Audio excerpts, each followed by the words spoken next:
یہ اتنا بڑا ایشو نہیں ہے کہ اس کے لیے نئی ریفائنری. بالکل ہاں, اگر آپ نے سیپریٹلی اس کو چلانا ہے تو پھر آپ کو جو ہے وہ شاید سیپریٹ ریفائنری لگانی ہو, لیکن ابھی ایسی کوئی بات نہیں ہے. دیکھیں فائدہ اس سے ہو رہا ہے, فائدہ یہ ہو رہا ہے کہ اتنا ہی کروڈ جتنا آپ یہ منگوا رہے ہیں اتنا ہی آپ کو سعودی عربیہ سے کم منگوانا پڑے گا. اب 1 لاکھ ٹن پہ آپ کا جو ڈسکاؤنٹ ہے تو ایک اچھا خاصا ڈسکاؤنٹ ہے جس سے آپ کا زر مبادلہ فارن ایکسچینج بچے گا. دیکھیں دوسرا یہ ہے کہ عوام کو کب ٹرانسفر ہوگا یہ. دیکھیں اس کے لیے ہمیں سمجھنا ہوگا کہ اگر مثال کے طور پہ ہم 100 لیٹر ڈیلی تیل استعمال کرتے ہیں اور رشیا سے 1 لیٹر آنا شروع ہو جائے تو 1 لیٹر کو اگر ہم 30% سستا بھی خرید لیں تو اس کا اوور آل پرائس میں اتنا اثر نہیں پڑے گا. مطلب عام آدمی کو فائدہ نہیں ہے نا سر؟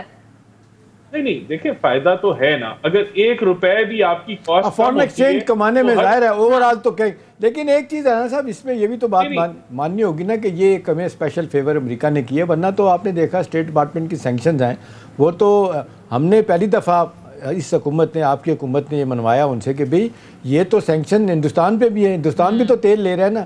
آپ نے دیکھا ہماری بات کو رد کیا جاتا ہے, ظاہر ہے معاشی سیاسی طور پہ ہم بہت پیچھے رہ گئے ہیں, لہٰذا ہندوستان کی بات سنی جاتی ہے, ہماری نہیں سنی جاتی. تو یہ امریکیوں نے رحم کھایا ہم پہ کہ انہوں نے اجازت دیتی, ورنہ تو تیل لے نہیں سکتے تھے. تو یہی حال ہے ہمارا. دیکھیں جو ایران کے ساتھ ہمارے معاملات خراب ہو رہے ہیں وہ آپ دیکھ لیں 10 سے 15 بلین ڈالر کی وہ جناب ہمیں پینلٹی لگانے کے لیے انٹرنیشنل کورٹ میں لے جائیں گے کہ اپنے حصے کی اپنے پائپ لائن ہم نے بنا دی, آپ نہیں بنا رہے. جی دیکھیں میں سمجھتا ہوں کہ ہم نے امریکہ کو سمجھایا, ہم نے ان سے بات بھی کی اور وہ چیزیں تھرو ہوئیں. دار صاحب جو ہے وہ اس چیز کے اوپر بریف کر چکے ہیں پہلے کہ جب وہ میرے خیال سے IMF کے ساتھ معاہدہ کرنے گئے تھے تو تب ان کا آن دا سائڈ اس ٹاپک پہ بھی بات ہوئی اور انہوں نے کہا کہ آپ کر لیں.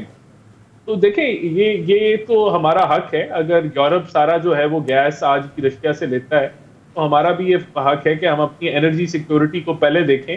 اور یہ ڈبیٹ آگے بڑھے گی, چاہے وہ ایران کی پائپ لائن ہے یا کہیں اور سے آپ نے تیل امپورٹ کرنا ہے. ہر ملک کی اپنی انرجی سیکیورٹی ہے, وہ اس نے پہلے اس کو پور کرنا ہے, باقی چیزیں بعد میں. میں سمجھتا ہوں یہ ڈبیٹ ابھی آگے بہتری کی طرف جائے گی. ایک ایشو آپ نے بھی ذکر کیا اپنا, ڈار صاحب کا آپ نے ذکر کیا. ڈار صاحب کہہ چکے ہیں رانا صاحب کہ یہ جو ہمارے قرضے ہیں رول اوور کرنے کی بات, آج ویسے گورنر اسٹیٹ بینک نے بھی کہا ہے کہ 2.3 بلین ڈالر کے رول اوور کرنے کی بات ہو رہی ہے. تو سوال میرا آپ سے کہ یہ کوئی میسج اتنا اچھا تو نہیں جا رہا جو کہہ رہے ہیں کہ جی ٹیکنیکل ڈیفالٹ تو ہو گیا, اب یہ ساورن ڈیفالٹ بھی خدا نہ خواستہ ہو سکتا ہے. ویسے تو ڈار صاحب کہہ چکے ہیں کہ 30 دسمبر تک اس کا کوئی چانس نہیں ہے, ہمارے کلوز ٹو 4 بلین ڈالر ہمارے ریزروز ہیں.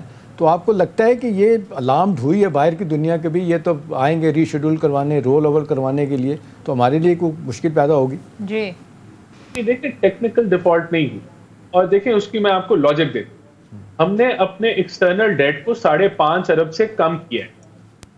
ڈیٹ ایکسٹرنل ڈیٹ دنیا کی تاریخ میں بڑھتے ہی ہیں, کم نہیں ہوتے. تو ہم تو اگر ٹیکنیکلی طور پہ آپ کا ڈیفالٹ ہو گیا تو ہم اپنے اوور آل قرضے کی حجم کم کیسے کر رہے ہیں؟ دیکھیں یہ ایک ڈالر لیکوڈیٹی کرائسس ہے. IMF کے معاہدے کی تاخیر کی وجہ سے اگر وہ ٹائملی ہو جاتا ہے تو جو 5.5 ارب ڈالر ہم نے آلریڈی پے کر چکے ہیں وہ بھی ہم اس کو بھی ری فائنانس ہم کر چکے ہوتے ہیں. اس کے علاوہ ہماری ورلڈ بینک, ADB اور AIIB سے جو آنے تھے فنڈز وہ بھی آ جاتے ہیں اور ہم کمرشلی بھی بورو کر سکتے. تو یہ ایک لیکوڈیٹی کرائسس ہے جو ایکسٹینڈ ہو رہی ہے, لیکن میں سمجھتا ہوں اگر ابھی 9th ریویو ہو جاتا ہے تب آپ کی ونڈو کھل جائے گی, ورنہ اگر 24th پروگرام جیسی پاکستان کا ہوتا ہے تو پاکستان اس لیکوڈیٹی کرائسس سے باہر نکل آئے گا. لیکن وہ تو جا کے رانا صاحب سپٹمبر ڈیفالٹ نہیں ہے, وہ تو کیئر ٹیکر سیٹ اپ آئے گا سپٹمبر اکتوبر میں جا کے بات بنے گی. یہ جو 8,000 ارب کا ہم دیکھ رہے ہیں اس وقت جو خسارہ ہے, وہ جو ہم آپ دیکھ رہے ہیں کہ جو 14.6 ٹریلین حکومت کی انکم, 6.2 ٹریلین, 9.2 ٹریلین کا ریونیو, یہ 8,000 ارب کا جو گیپ ہے, یہ ڈیفیسٹ ہے. یہ تو ہم نے دیکھا بجٹ آدھا فائنانس ہوتا ہے world bank, Asian development bank سے. میرا سوال آپ سے کہ سب لوگ کہہ رہے ہیں کہ IMF کے پروگرام میں اگر ہم نہیں جاتے تو آپ نے دیکھا 1.5 سال سے یہ دونوں بینک پیسہ ہمیں نہیں دے رہے جو ہمیں ہماری ترقیاتی منصوبوں کے لیے ضرورت ہوتی ہے. جی دیکھیں میں تو سمجھتا ہوں, میرے ذہن میں تو بڑی کلیئرٹی ہے کہ آگے ابھی شارٹ ٹرم کے اندر رستہ IMF کے ساتھ, اور یہی وجہ ہے کہ وزیر اعظم نے جب IMF کے ہیڈ سے بات بھی کی تو انہوں نے اسی چیز کا اندیہ دیا کہ ہم 9th ریویو جو ہے کرنا چاہتے ہیں, اور اس کی ایک جو شرط تھی وہ یہ تھی کہ بجٹ کے اہداف آپ ان سے شیئر کریں جو ہم نے کیے. اور یہ پاکستان کی تاریخ میں پہلی دفعہ ہے کہ آپ ایک ٹرانزیشن کے اندر ہیں جہاں اگست میں یہ حکومت ختم ہو جائے گی اور جو بجٹ بنایا گیا ہے اس کا ڈیٹا IMF کے ساتھ شیئر کیا گیا. ٹھیک ہے. جو بھی حکومت بعد میں آئے گی اس کے لیے میں سمجھتا ہوں کہ ایک کنٹینیوٹی کے اندر اس طرح کی ہرڈلز نہیں ہوگی جو ہمیں فیس کرنی پڑی جب عمران خان نے عہدہ رد کر دیا. ٹھیک ہے. نمبر ایک دیکھیں میں باقی سمجھتا ہوں شارٹ ٹرم پاکستان کا آئی ایم ایف کے ساتھ ہے. دیکھیں آپ ایک لیکوڈیٹی کرائسس سے جب باہر نکلتے ہیں تو پھر آپ ڈیفینیٹلی آپ اور جو چیزیں ہیں ریفارمز ہیں وہ سب کچھ لے کے آئیں, بلکہ پہلے لے کے آئیں. جو اگلا ہی حکومت ہوگی دیکھیں اس کا پہلا سال سب سے اہم ہوگا, وہ میک اور بریک ہوگا. اگر اس پہلے سال کی حکومت جو ہے وہ ٹیکس ریفارمز لے کے آتی ہے, پرائیویٹائزیشن کے اوپر اپنا جو ہے وہ ایک پلان لے کے آتی ہے اور اس کو فوری طور پہ پہلے 3 مہینے میں اناؤنس کر کے امپلیمنٹیشن کی طرف جاتی ہے, تبھی ہو پہ تبھی حالات بہتری کی طرف جا سکتے ہیں. آپ کا پوائنٹ آ گیا. بہرحال مختصر بریک لیتے ہیں ناظرین, بریک کے بعد واپس اسٹے ود اس. بریک کے بعد خوش آمدید. رانا احسان افضل صاحب, الیکشن کا تو اوورال ایک ماحول ہمیں نظر آ رہا ہے, لیکن مریم نواز صاحبہ ہمیشہ کہتی تھی کہ الیکشن ہوں گے, ضرور ہوں گے, لیکن تب ہوں گے جب ہمیں لیول پلائنگ فیلڈ ملے گی. تو سر آپ کے خیال میں یہ سب کے سب کو جو بھی ہو رہا ہے, لیول پلائنگ فیلڈ جس کی توقع تھی وہ مل گئی آپ کو؟ دیکھیں ابھی جو سب کچھ ہو رہا ہے وہ تو 9 مئی کی واقعات کی وجہ سے ہو رہا ہے, جس کے ذمہ دار پی ٹی آئی اور اس کی لیڈرشپ ہے. تو یہ تو کسی کے لیے یہ قابل ستائش بات نہیں تھی کہ جو 9 مئی کو ہوا, لیکن آپ نے دیکھا کہ کسی نے اس واقعے کو شروع میں کنڈیم نہیں کیا, بلکہ عمران خان نے کہا کہ مجھے دوبارہ گرفتار کریں گے تو یہی کچھ دوبارہ دہرایا جائے گا. تو یہ دیکھیں اب ظاہر سی بات ہے کہ اگر اس ملک کے اندر کوئی قانون ہے تو اس کی اکاؤنٹیبلٹی ہونی چاہیے کہ اس میں کون انوالو تھے, اور جو بھی انوالو تھے ان کو معافی نہیں ملنی چاہیے قانون کے مطابق. اب دیکھیں بات یہ کہ لیول پلینگ فیلڈ ہم کیوں کہتے تھے, ثاقب نثار کی کورٹ اب اس کی حقائق جو ہیں عوام کے سامنے ہیں کہ وہ سپریم کورٹ جو ہے آج پی ٹی آئی کے ٹکٹ بانٹ رہی تھی, اور پہلے جو ہے ایک سازش کے تحت اس نے ہماری جماعت کو فارغ کیا. آج بھی جو ہے وہ اگر کوئی جوڈیشل ایکٹیویزم ہوتا, جوڈیشل ایکٹیویزم نہیں, اگر جوڈیشل انٹروسپیکشن ہوتی تو میرے خیال سے جو نواز شریف صاحب کے خلاف جو پیناما میں ہوا اور جس طریقے سے چیزیں منور کی گئیں تو یہ آٹومیٹکلی خود ہی چیزیں رد ہو جانی چاہیے تھی, جس طرح ارشد ملک کی ایویڈنس آئی, لیکن ایسا نہیں ہوا. تو ہم امید کرتے ہیں کہ یہ چیزیں کلیئر ہوں گی, اور جو ایک بوگس سزا جو ہے نواز شریف صاحب کو دی گئی وہ رد کی جائے گی. یعنی آپ لیول پلینگ فیلڈ اس کو کہہ رہے ہیں کہ نواز شریف صاحب واپس آ جائیں, کیسز ختم ہو جائیں, سزائیں ختم ہو جائیں, تب آپ کو لگے گا کہ یس یہ لیول پلینگ فیلڈ ہے.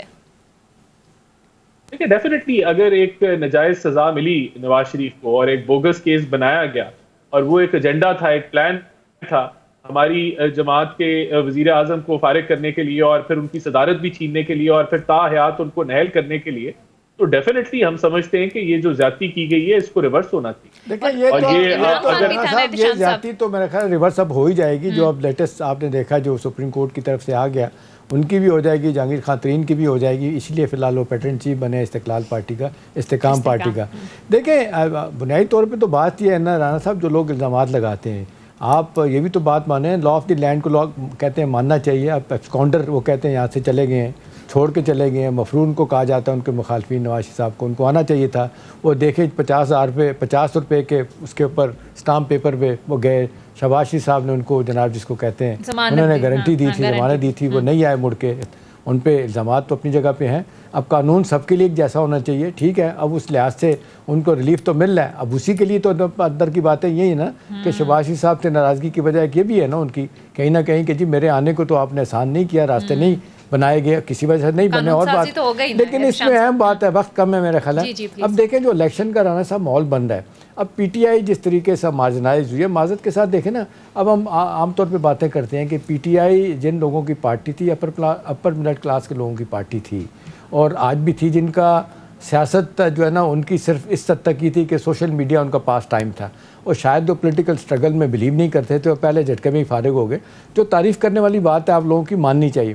مثلاً پیپلز پارٹی نے 5 سونیا ادوار دیکھے ہیں مشکلات کے, کریک ڈاؤن ہوا. اگر آپ دیکھ لیں 68 سے لے کے 2008 تک 5 دفعہ ان پہ کریک ڈاؤن ہوا. پی ایم ایل این پہ آپ دیکھ لیں 2008 سے لے کے 93 سے لے کے اور یہ جناب 2008 تک ان کے ساتھ جو کچھ ہوا وہ پارٹی قائم رہی, لوگ رہے, جیلیں بھی کاٹی, سزائیں بھی کاٹی. یہ اسی پہلے علم فارغ ہو گئے. اب ان کو نقصان یہ ہو رہا ہے کہ استحکام پارٹی آ گئی ہے, پی ایم ایل کیو بھی اس میں ٹپک پڑی ہے, پیپلز پارٹی بھی اپنا سیٹ مانگ رہی ہے, کہیں نہ کہیں ملاقاتیں ہو رہی ہیں, کہیں نہ کہیں پی ایم ایل این کو بھی اس کا نقصان ہوگا. تو میرا خیال ہے الیکشن کا ماحول بن گیا. اب اصل بات یہ ہے رانا صاحب, جو لوگ سوال پوچھ رہے ہیں کہ کیا اس ملک میں فیئر فری الیکشن ہوں گے, یا جو ہمیں کہتے ہیں اپنے شاید خاقان عباسی صاحب کہ پاکستان میں ہمیشہ الیکشن ریگڈ ہوئے ہیں, ایون وہ کہتے ہیں جو الیکشن ہم جیت کے آئے تھے 2018 میں وہ بھی ریگڈ تھا. جی کوئکلی سر. دیکھیں میں سمجھتا ہوں کہ بالکل فری اینڈ فیئر الیکشن ہونے چاہیے, اور یہ حق ہے پاکستانی قوم کا کہ ان کو ایک فیئر الیکشن اور فیئر چوائس کا رائٹ ملے. تو میں سمجھتا ہوں کہ بالکل ہوں گے فری اینڈ فیئر الیکشن, اور ہماری جماعت جو ہے اس نے ہمیشہ فری اینڈ فیئر الیکشن کو پروموٹ کیا اور اب بھی کریں گے. لیکن یہ کہنا کہ ایک جماعت مارجنلائز ہو رہی ہے, نہیں, ایسا نہیں ہے. دیکھیں ایک جماعت کے کرتوت ایسے تھے جو قابل قبول نہیں تھے, جو جمہوری روایات کے اوپر نہیں اترتے تھے. آج اگر اس ملک میں اکاؤنٹیبلٹی ہے تو اس کا جواب دینا ہوگا.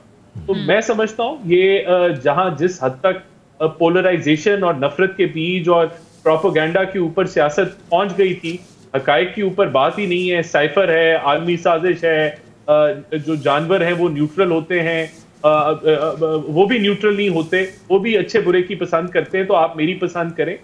یہ چیزیں نہیں ہونی چاہیے جمہوریت کے اندر. آج بھی کل بھی عمران خان نے بیان دیا, انہوں نے کہا انہوں نے ہمارے سے نہیں بات کرنی, وہ بات جو ہے وہ ان سے کرنا چاہتے ہیں جو فیصلے کرتے ہیں. تو یہ تو آپ بھی یہی کہتے تھے نا کہ آپ سے کون بات کرے گا. مریم نواز اوپنلی کہا کرتی تھی کہ آپ کس بات کی مولی ہیں, ہم تو بات کرتے ہیں, ان کو اور ہے جن سے بات, تم سے تو بات نہیں کرنا چاہتے. جو لانے والے ان سے بات کریں گے. تو یہ ہر جماعت کا یہی شیوا رہا ہے, اپنی حکومتوں میں معاملات ٹھیک, جو ہی حکومتوں سے نکلے تنقید شروع. بہرحال وقت ختم ہو گیا ہے. بہت بہت شکریہ پی ایم ایل رہنما رانا احسان افضل صاحب پروگرام میں ہمارے ساتھ موجود تھے.